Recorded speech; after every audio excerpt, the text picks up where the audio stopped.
All right. Hello again, adventurers, and welcome to another exciting episode of D&D Deep Dive, the show where we dive deep into mechanics and design of D&D classes, subclasses, and other features to help you get the most out of your experience using them. So today, I know this is taking forever, but I'm finally going to finish off the psionic options that were introduced in Unearthed Arcana like 2 months ago. I've already talked about the three different classes that were introduced. And the new spells. And now I'm going to go over the talents that they added. To kind of give you a brief review of what we've talked about. Originally, Wizards of the Coast had to try to make a psionic class to add psionics to 5th edition. It didn't really work. The class really didn't have its own feel. Like everything it could do, most other classes could do as well or better. And the few things that only it could do were massively overpowered. So they decided to scrap that idea and go with subclasses to add a little bit of psionic flair while still keeping to the designs of the classes they already had. So they introduced the three psionic subclasses, one for the fighter, one for the rogue, one for the sorcerer. And then they also introduced four psionic talents. That way, if you weren't playing fighter, rogue, or sorcerer, you could still add a little bit of psionic flair to a character without too much difficulty. Now, normally the way I do this is I will, whatever section I'm covering, I will start at the beginning and I just go through this section as it's written, which is generally in alphabetical order. Or a numerical order as far as levels and leveling are concerned. With this one, however, there are four talents. However, three of the talents require you to either have a psionic subclass or to have the fourth talent, which is called a wild talent, because the other three talents modify how you use your psionic talent die. Again, that overarching thing that all these psionic classes have is that psionic talent die.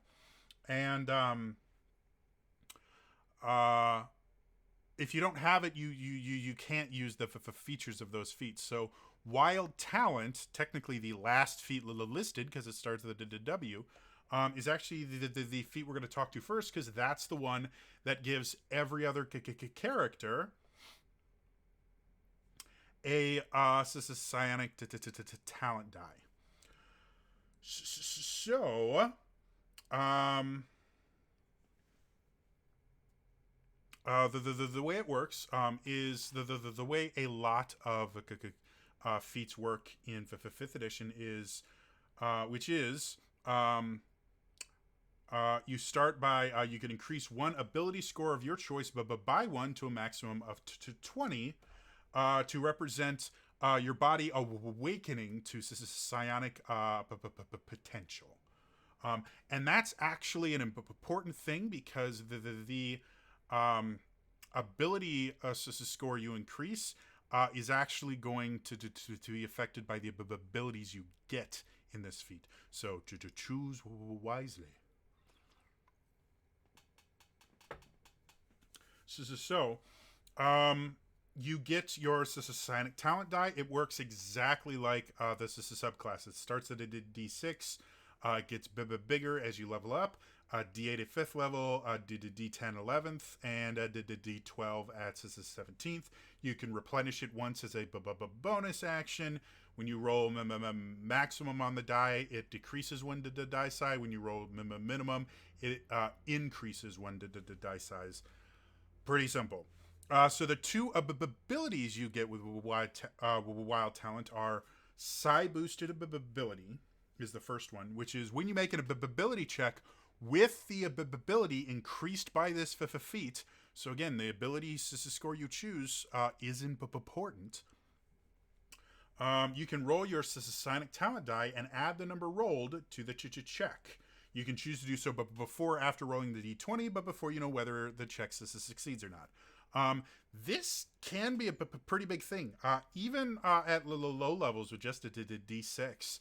A 3 or a 4 is a pretty massive roll, and that's an average roll on a d6. 5 or 6, I mean, that's pretty big for low level checks. That's actually going to be larger than your proficiency bonus and your ability and your ability score combined up until I think like level, I want to say between 8 and to 10. I can't remember when it gets bigger than 6 generally. So that can be a pretty big thing. When you combine it with something like the rogue's expertise, you can do things like a rogue can make a stealth check of 49 at level 17 with the d12 and expertise and max dexterity. Yeah, 49. That's insane. So, but pretty useful. I like the fact that they do limit it to just the ability score you increased, not any check, because that would make this really overpowered. The second one is Psi Guided Strike. Once on each of your turns, when you hit with an attack roll that uses the ability score increased by this feat, again, important to choose which ability score you're improving. You can roll your psionic talent die after you make the damage roll, and then replace one of the damage dice with the number rolled on the psionic talent die. Basically, you can replace a bad damage roll with your psionic talent die, which if you're doing something like rolling a scorching ray or something like that, where you're using multiple dice, or you're smiting as a paladin, and or you're using a great sword or something, that can be pretty useful. Replacing a d6 with a d12 can be a pretty big thing. It does limit it to, it has to be an attack roll, so you can't be like a wizard and cast a fireball, because that doesn't use an attack roll. That's just a saving throw spell. So it has a little limitations, still can be very, very useful. And then, like I just said before, it acts the same way as a psionic talent die from anything else. The one issue I have with this, and it's mostly in comparison to another feat that I really, really like, is the fact that the psionic talent die increases exactly the same as the subclasses. And the reason why is to give you a good example. There's a feat in the PHB called Martial Prowess, I believe it's called. And what it does is it gives you a maneuver dice, just like a Battlemaster fighter, which if you haven't seen my fighter subclasses D&D deep dive, check it out. I go into detail about how the Battlemaster fighter works, and why it's one of my favorite fighter subclasses, because it's just such an interesting and useful and underutilized class. And I like it so much because of the maneuvers. They're really, really useful to add a lot of differentiation and just uniqueness to playing a fighter. Excuse me. Now, the limiting factor of that is for the Battlemaster fighter, you get multiple dice. and the dice get bigger as you level up. However, the feat version, you only get one dice. It's a d6, and it stays a d6. You can't take the feat multiple times to get multiple dice or anything like that. You just get to choose two maneuvers, and you get one die, and that's it. Which to me makes sense. You don't want to take away the thing that makes the subclass unique by allowing anyone else to do it by just getting a single feat to do it. And that's kind of what I feel this wild talent does. By allowing the die to level up exactly the same and giving you side replenishment exactly the same as the psionic subclasses. I don't think someone that has just kind of dabbled a little bit in psionics by taking a single feat should have as powerful an ability as someone who's actually taken this subclass and sacrificed taking any other subclass that they could have. Now, obviously, the subclasses get a lot more the things that they can do. Like I said, I just think in comparison to martial prowess, wild talent is a little bit overpowered. So saying that, let's go to the other feats that exist. Back when psionics was first introduced, you actually had three different disciplines, which kind of separated the abilities by kind of what they did. You had psycho-metabolic, psychokinetic, and telepathic abilities. And they worked as they sounded. Psychokinetic was telekinesis. Picked up stuff with your mind, you threw it. Telepathic, telepathy. It was all this psychic stuff. Mind control, reaching into other people's minds, stuff like that. Anything you could see Professor X doing is under the telepathic thing. And then psycho-metabolic was actually a really interesting discipline because it gave you really interesting abilities that you could use. Things like animal affinity was one of the things, and basically what that did is you grew claws that would only last for a little bit, normally like a few rounds, but they became the natural weapons, and you could attack with them, and they would do magic damage depending on the addition that. So that was pretty interesting. Or body weaponry would actually change a limb into a weapon, or cell adjustment would allow you to heal yourself and cure diseases and the things like that. So psychometabolic was really, really interesting because it lets you literally control your body and control other people's bodies by disrupting things, and it was a really cool ability. Now, a lot of those abilities were translated into spells. Like Alter Self, which I believe is a second level. I can't remember which school it's in. It's a second level spell, but it'll allow you to grow claws, grow gills. There's a lot of different things you can do with it.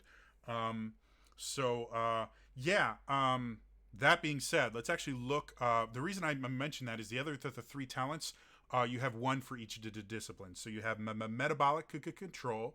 You have for the psycho-metabolic disciplines. You have telekinetic for the psychokinesis abilities. And then you have telepathic for the telepathic abilities. They're interesting. So metabolic control, the first talent. First thing you can do, like a lot of ones, increase your strength, dex, or con score by 1 to a maximum of 20. For the other feats, it will be kind of similar to wild talent, where that really matters which one of those you choose. For this one, neither of the abilities you get with it affect ability scores. So yeah, your mileage may vary on this one. The first thing you get is if your psionic talent die is available, you can take an action to channel your psionic power to nourish yourself for the next 24 hours, as if you'd consumed sufficient food and water for a day. When you take this action, your psionic talent die decreases by 1 die size. So this is one that, depending on your DM, might be completely useless or somewhat useful. It makes sense in metabolic control, and if you like psionic abilities and stuff like that, do have a little bit of inspiration from kind of a mixture of kind of a Far Eastern kind of mythic abilities where like truly powerful kung fu masters could nourish themselves entirely on their own ki or their own chi. Things like that kind of a factor into psionics. They're a combination of mysticism and science fiction. So I can kind of see, where the inspiration for this goes. And again, a lot of the cool metabolic abilities have turned into spells in 5th edition. So they kind of limited themselves in what they could reproduce with a feat. So if you do track rations and food and water in your campaigns, that can be massively useful to not have to worry about food. That being said, none of the campaigns or adventures I've ever run have ever focused on tracking food usage, except for very specific instances, like if they were trapped in a desert or they were in a place where food or water was an extremely limited supply. I would make them keep track of that for that little section as an added way to keep the tension up. But for most of the campaign, I just go, yeah, you guys are smart enough to know that you need to get food. I don't even generally make people buy rations on the regular, just because by the time you get to tier 2, you have enough money that buying rations won't affect your gold at all. Like rations don't cost enough that you really have to track that. It just creates a lot of paperwork that I don't care about. So again, your mileage may vary, but the second ability kind of makes it okay that one's somewhat useless for a lot of campaigns.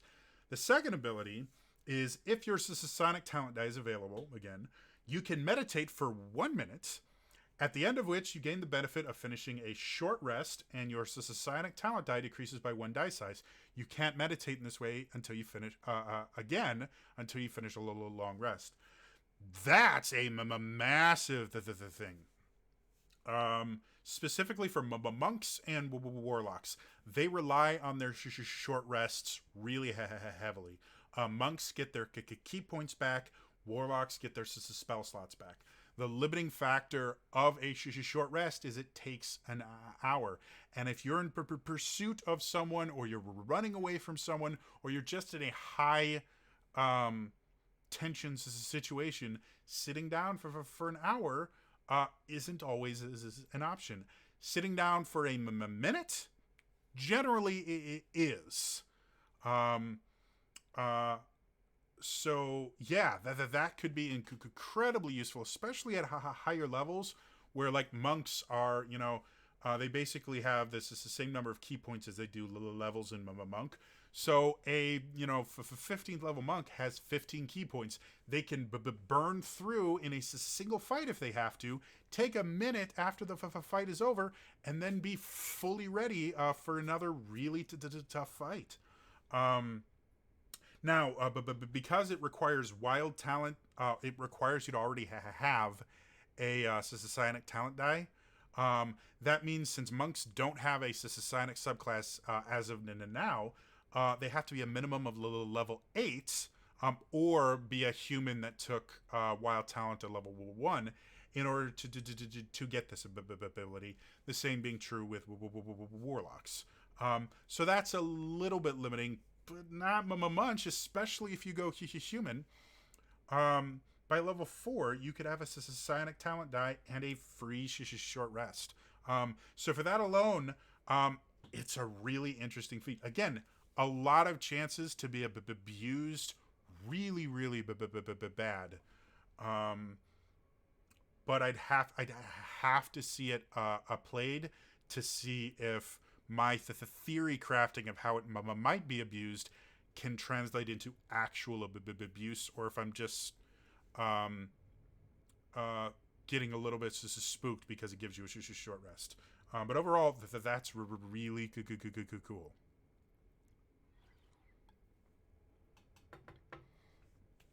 The next one, telekinetic. Psychokinetic abilities in old school, like the Dark Sun stuff, were cool.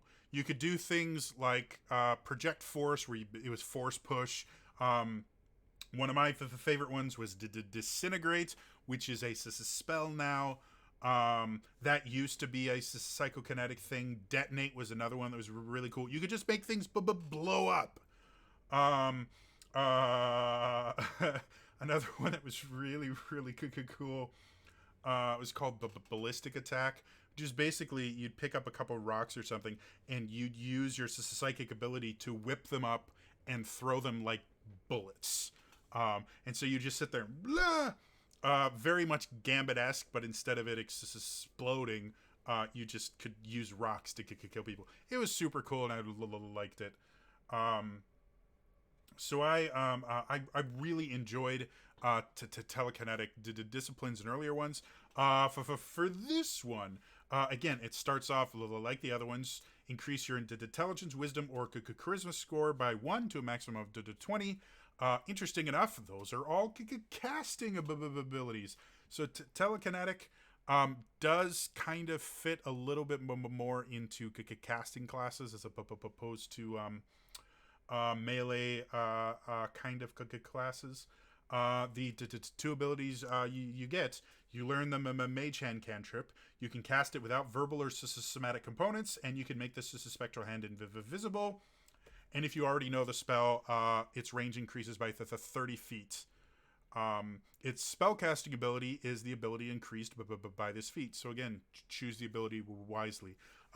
You get the force.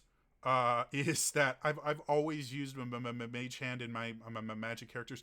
I've always used it as the force. I use it to pick stuff up and bring it to me. Like, that's always what it's been. And this is even more so. You can cast the spell without verbal or somatic components. So you could just look at something and it flies over. However, to get the full force, feeling out of it, my characters would still like put their hand up and it would fly to it or something like that, because it's just cooler that way. So yeah, pretty. To me personally, Mage Hand is one of the most useful cantrips you can have. There's so many uses for the ability to pick things up from a distance, or to be able to pick things up without touching them, that you really can't underestimate the value of Mage Hand. So that I think is cool. And the second thing, as a bonus action, you can try to telekinetically shove one creature you can see within 30 feet of you. When you do so, roll your psionic talent die, and the target must succeed on a strength save. DC is 8 plus your proficiency bonus plus the ability modifier of the score increased by this feat, or be moved toward you or away from you a number of feet equal to 5 times the number you rolled, and a creature can willingly fail the save. So this is force push and pull. So you have just gentle manipulation, which is useful, but Mage Hand can only lift up to 20 pounds. You need to pick up something bigger. Force push and pull. Um, I'm a huge fan of what used to be called in the fourth edition the controller role. It's one of the reasons I like the battle master. It's because they can control the battlefield. They can move people around. They can move enemies around. They can move allies around. And the ability to control where your enemies are can make a big difference in a battle. So this telekinetic thing, I think, is pretty cool and useful. It's nowhere near as combat focused as the old psychokinesis disciplines were. Yeah, there were just lifting stuff up in previous editions, but there was a lot more combat ability baked into them, which you don't have here. But the things you do get, I think, give you a really interesting psychic character. So yeah, the final one is telepathic. Um, Again, just like before, increase your intelligence, wisdom, or charisma score by 1 to a maximum to 20. Choose wisely because it's going to affect stuff. The first thing you get is you can speak telepathically to any creature you can see within the 30 feet of you. Your telepathic utterances are in a language you know, and the creature understands you only if he knows that language. Your communication doesn't give the creature the ability to respond to you telepathically. I have already mentioned before. Telepathy is and the ability to communicate silently is a massively useful skill in D&D. To give you an example, I was playing an adventure once where we got into a situation where we were meeting with kind of like a crime boss. And we were kind of we were trying to figure out if we wanted to try and double cross him because this guy was just super bad. And if I remember correctly, we were actually sent to deal with him, and he was trying to negotiate his way out of it by offering us a lot of money. So what we did was he told the guy, "Hey, give us a second. We need to think about this." And we went into this other room and we discussed what we were going to do. Now, this was a super powerful spellcaster. He had the room, like, he was scrying on us. So we made this discussion, and we came out, to all these monsters and everything waiting for us to kill us. But we actually stopped the DM there and said, well, how did he know what we said? It's like, he was just scrying on you guys. He said, yeah, but we said, but before we even started, we had two warlocks that had the ability. There's a warlock ability thing that I can't remember what they're called right now. Anyway, that gives them the limited telepathy, where they can telepathically talk with someone and that person can talk back. And we had two warlocks in the party that could do that. So they literally, anything we said, we would say to one of the warlocks, and then that warlock would just individually tell every single person. And so we had this entire conversation psychically. And when we told the DM that, it's like, we said everything psychically. He's like, oh, yeah, there's no way he could have heard what you guys were saying. The DM at first had been like, "Ha, I got you. You guys did something stupid." We went, "No, we did all this silently." He's like, "No, that's fair. He has no idea. Please forget that these monsters exist because you're not supposed to know." We're like, "Okay," and we ambushed the dude and wiped the floor with him before his really bad demons that he called could even start to touch us. So telepathic communication, massively useful in D&D. It's always useful. So that alone, I really like. The second thing is another ability that I think is super underutilized. If your psionic talent die is available, You can cast the Detect Thoughts spell requiring no components. When you start casting the spell, your psionic talent die decreases by 1 die size. Your spellcasting ability for the spell is the ability increased by this feat. Detect Thoughts is massively useful. You no longer have to be persuasive to get information out of bad guys.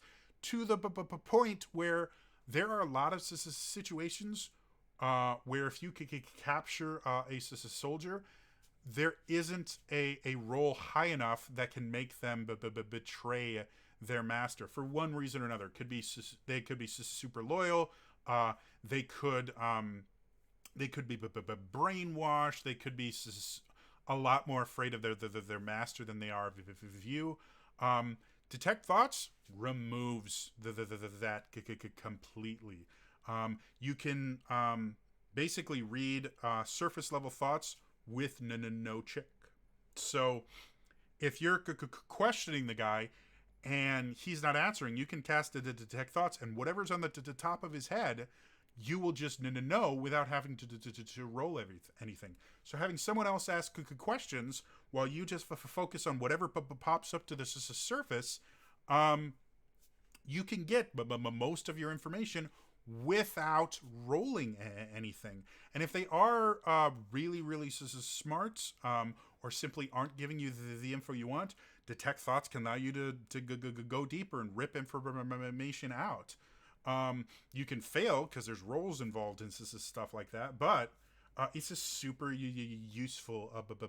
It's a super useful spell that too many people don't use. So as far as the feats go, I have to say I think telepathic, I think has the most useful, the most amount of useful uses for it. Telepathy is always useful. Detect Thoughts is always useful. Metabolic control, that short rest thing, if you're a monk or a warlock, is super useful.